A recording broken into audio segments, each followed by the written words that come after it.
اعوذ باللہ السمیع العلیم من الشیطان الرجیم بسم اللہ الرحمن الرحیم یا ایہا الذین آمنوا اتقوا اللہ حق تقاتہ ولا تموتن الا وانتم مسلمون صدق اللہ العظیم۔ ہر قسم کی حمد و ثنا اللہ رب العالمین احکم الحاکمین مالک کائنات خالق ارض و سما کی ذات و برکات کے لیے خاص، انگنت لا تعداد بے حد و حساب پانی کے قطرات، ریت کے ذرات اور اشجار کے پتوں سے زیادہ درود و سلام امام الانبیاء سید الانبیاء امام اعظم سرور اعظم رہبر اعظم ہادی اعظم جناب سیدنا محمد مصطفیٰ علیہ الصلاۃ والسلام کی ذات و برکات کے لیے خاص۔ حضرات گرامی قدر، آج کا ہمارا یہ پروگرام خالصتاً اللہ کی رضا کے لیے اور اپنی اصلاح کے لیے ہے۔ اللہ تعالیٰ سے دلی دعا ہے اللہ تعالیٰ اس محفل کو اپنی بارگاہ اقدس میں قبول و منظور فرمائے، اور اس میں جس بھائی نے تعاون کیا ہے اللہ تعالیٰ اس کی دنیا اور آخرت کی تمام پریشانیوں کو دور فرمائے۔ حضرات گرامی قدر، آج کے پروگرام کو بالخصوص عورتوں کے ساتھ خاص کیا گیا ہے۔ اس کی خاص وجہ یہ ہے کہ خواتین دینی علم سے بہت زیادہ محروم ہیں، اور حقیقت یہ ہے کہ اگر علم مرد کے پاس ہے تو یہ گھر کی دہلیز تک آتا ہے، اور اگر علم عورت کے پاس ہے تو یہ نسلوں تک جاتا ہے۔ یہی مقصد ہے کہ خواتین کو بھی دین کا علم ہونا از حد ضروری ہے، تاکہ وہ اپنی نسلوں کی اچھی تربیت کر سکیں اور اپنی دنیا اور آخرت کو سنوار سکیں۔ اب احباب کے سامنے مختصر سے وقت میں چند ایسی خواتین کا تذکرہ کرنا چاہتا ہوں جنہوں نے دین اسلام کی تعلیم حاصل کی، پھر اس کے مطابق اپنی زندگیاں گزاریں اور پھر وہ کامیاب ہو گئیں۔ حضرات گرامی قدر، پیغمبر علیہ الصلاۃ والسلام کی ازواج سے اگر ہم بات کا آغاز کریں تو نبی کائنات علیہ الصلاۃ والسلام کی پیاری بیوی سیدہ زینب ام المؤمنین رضی اللہ تعالی عنہا، حضرات گرامی قدر، اللہ تعالی نے مقام، مرتبہ، شان، عظمت اپنا اپنا ہر کسی کو دیا ہے۔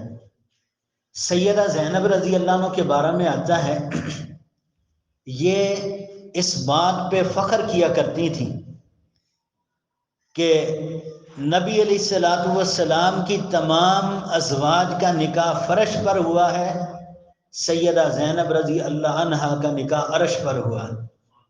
یہ ایسی عظیم خاتون ہیں کہ جن کا نکاح خود اللہ تبارک و تعالیٰ نے کیا، اور اللہ تعالیٰ نے فرمایا تھا ہمارے محبوب پیغمبر زینب رضی اللہ عنہ آپ کی زوجہ ہیں، آپ انہیں جا کر اپنے ازدواجی تعلقات سے مل سکتے ہیں۔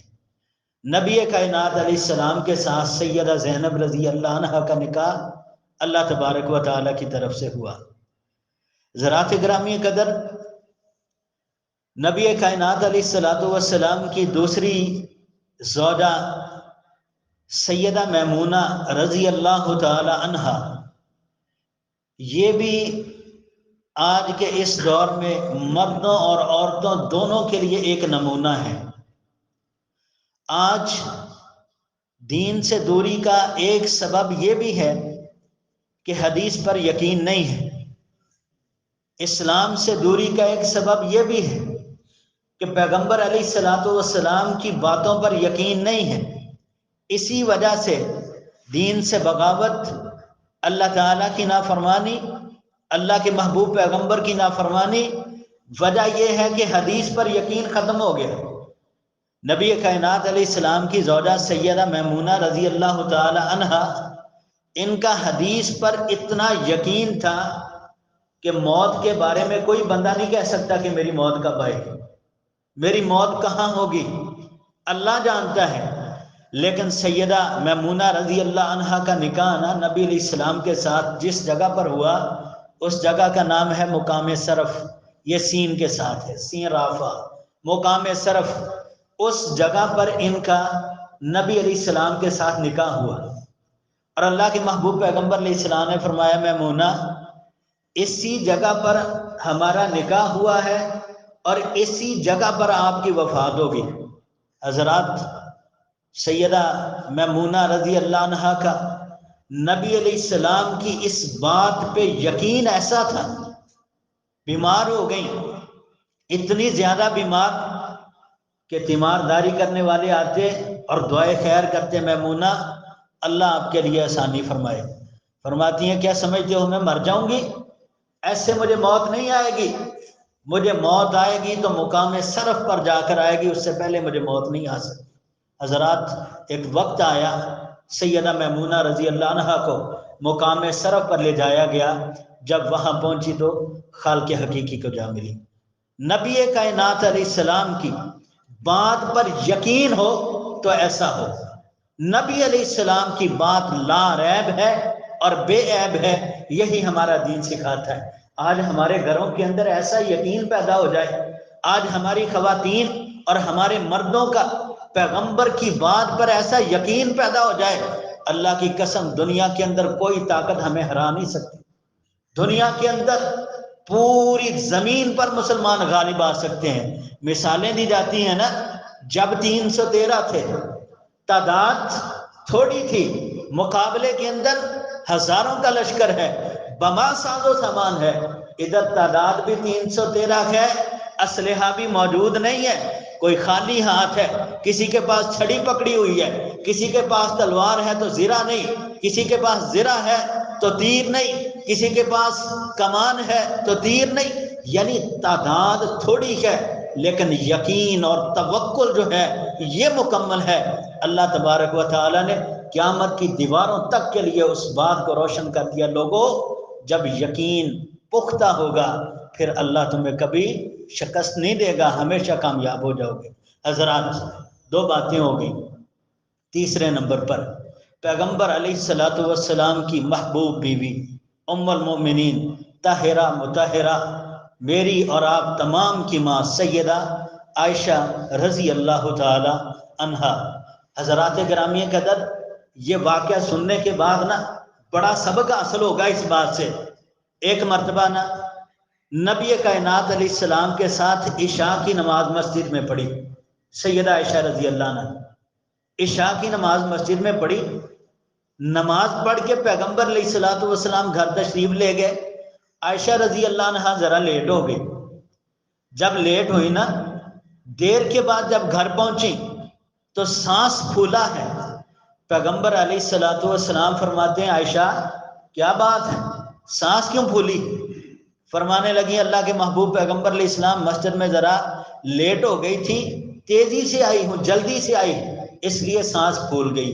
نبی علیہ السلام نے فرمایا مسجد میں دیر کیوں ہو گئی، لیٹ کیوں ہوئی؟ یعنی خامد اپنی بیوی کی خبر بھی پوری رکھے، کسی کام کے لیے گئی ہے، لیٹ ہو گئی ہے، وجہ کیا ہے، کوئی پریشانی تو نہیں بنی، آزاد نہیں چھوڑ دینا۔ خامد کو چاہیے کہ وہ اپنے گھر والوں کی پوری خبر رکھے تاکہ انہیں کوئی پریشانی نہ بن سکے۔ فرمایا پریشانی تو نہیں کوئی بنی؟ کہنے لگی اللہ کے محبوب پیغمبر علیہ السلام مسجد میں ایک آدمی تلاوت کر رہا تھا، آواز بڑی پیاری تھی، اللہ کے محبوب پیغمبر میں قرآن کی تلاوت سننے لگ گئی۔ اللہ اکبر اللہ۔ حضرات سبق سیکھیے، کائنات کے امام جناب رسول اللہ صلی اللہ علیہ وسلم فرماتے ہیں عائشہ مجھے نہیں بتایا، مجھے بھی ساتھ لے جاتی، میں بھی قرآن سنتا۔ اللہ اکبر اللہ۔ کون؟ جس کے سینہ اطہر پر اللہ قرآن نازل فرما رہے ہیں، وہ کہتے ہیں عائشہ مجھے بھی لے جاتی، میں بھی قرآن سن لیتا۔ نبی علیہ السلام اپنی پیاری زوجہ عائشہ رضی اللہ عنہ کو ساتھ لیا، مسجد میں چلے گئے۔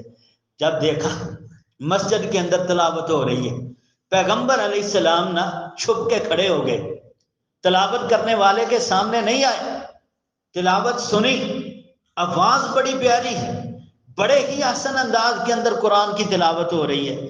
تلاوت کرنے والے نے جب اپنی تلاوت کو مکمل کیا تب جناب رسول اللہ صلی اللہ علیہ وسلم سامنے آئے۔ یہ تلاوت کرنے والے کون تھے؟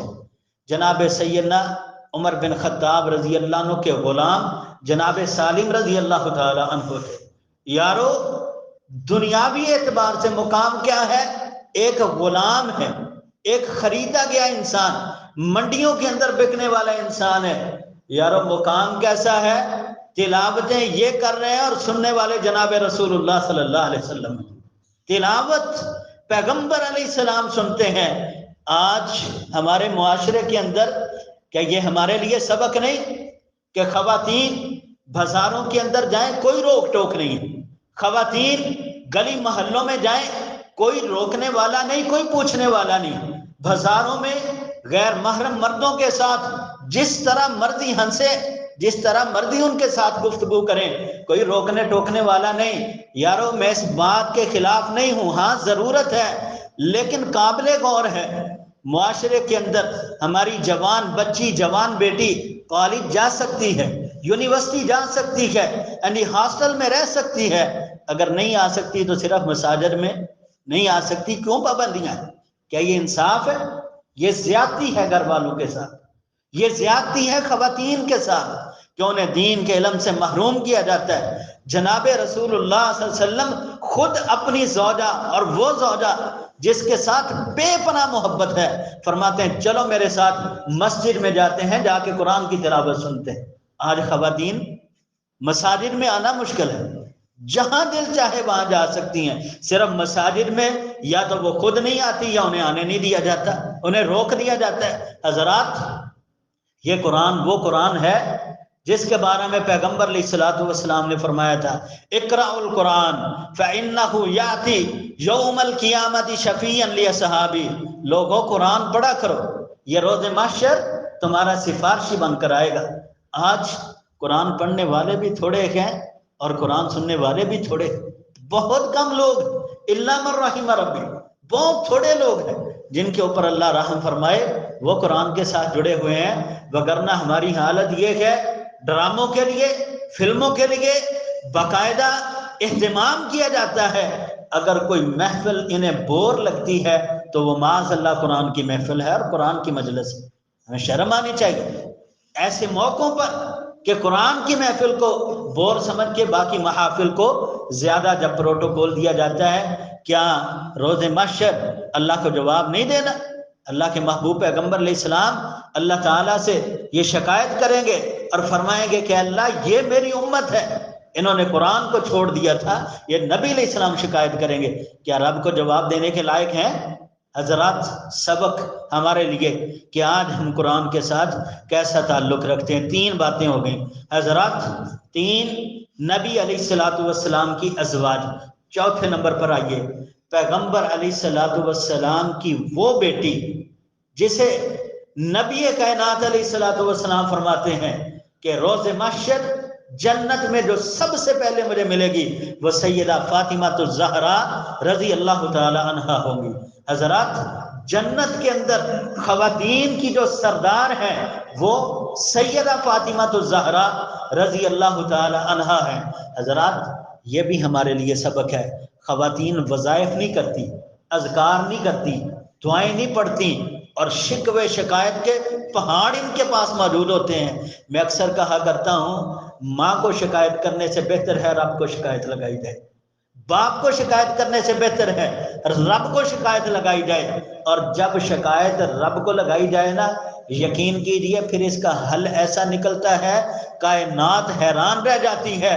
واقعہ سیدہ عائشہ رضی اللہ عنہا کا آنکھوں کے سامنے ہے، تہمت لگی، پریشان ہوئی، شکایت کسے لگائی؟